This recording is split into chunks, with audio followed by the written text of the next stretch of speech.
The sky hung heavy, like it was holding back more tears. In front of a gleaming glass office tower in the heart of Lagos, a young African lady named Tari crouched quietly, scrubbing marble steps. Her cleaner's uniform clung to her damp body. Commuters hurried past her without a glance, their umbrellas bobbing like shields against humanity. Suddenly, a sleek black SUV came screeching around the corner, its tires carved through a deep puddle.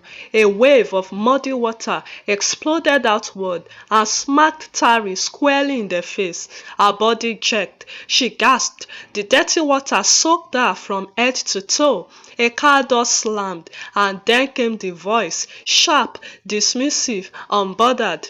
"Useless girl! Get out of the way before I call security." It was Madam Evelyn, a 40-year-old African woman, clothed in a shimmery white gown with golden accessories, her makeup flawless, her heels sharp, her heart cold. She didn't even pause to check. She walked into the building like nothing had happened. Tari stood up slowly. Her lips were sealed, but her eyes, they burned with something deeper than anger. She said nothing. She just picked up her bucket and went back to scrubbing.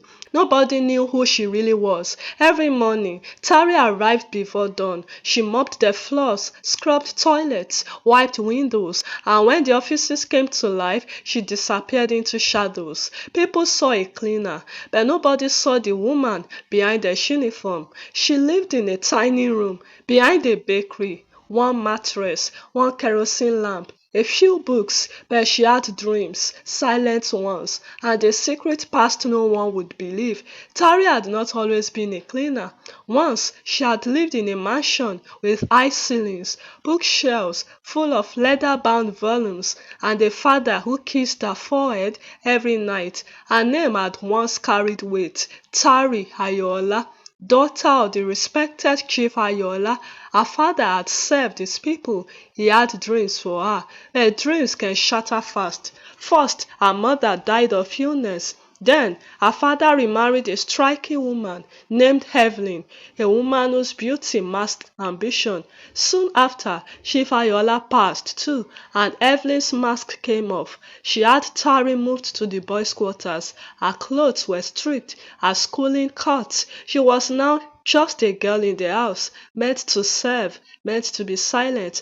When Tari complained, Evelyn told everyone she was mentally unstable, that she needed to be controlled, locked down, forgotten. So, one night, Tari ran. At just 15 years old, she took her father's wristwatch, a Bible, and a small bag. She boarded a night bus to Lagos and vanished. In Lagos, she worked as a nanny, then a cleaner, a waitress. She saved every naira, but at night, while others slept, she read law books, economics, public speaking. She was angry, not just for success, but for justice. One day, while cleaning a library, she was caught reading a legal case file meant for senior students. The woman who caught her was Madam Ekanem, a retired law professor. Instead of scolding her, Madam Ekanem asked, "Where did you learn to read like this?" From that moment, her life turned. Madam Ekanem sponsored her education quietly, enrolled her under a new name, Miss T.A. Ayola. No one knew she was a cleaner by day.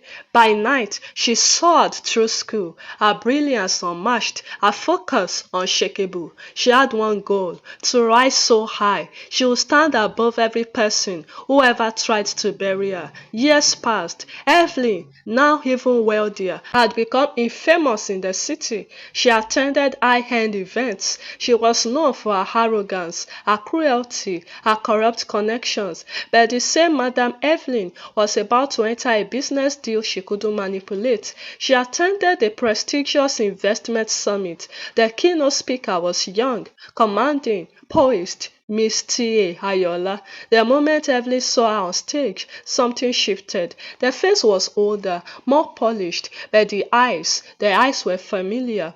Tari smiled from the podium. Some people rise by lifting others, some rise by stepping on them. But one day, every foot must touch ground.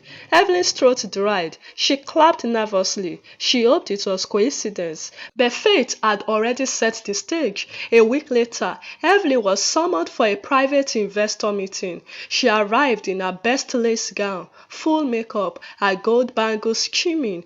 The boardroom was cold, silent. On the screen behind Tari, a video began to play. It was grainy but clear. Evelyn's SUV splashing mud on the cleaner girl. Evelyn's face sneering. Tari soaked and humiliated. Whispers erupted in the room. Tari stepped forward slowly. Madam Evelyn, do you recognize this woman?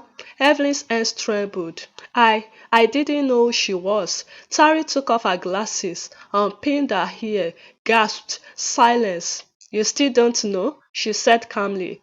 Let me remind you, I'm the girl you stole from, the child you tried to erase, and the daughter of Chief Ayola.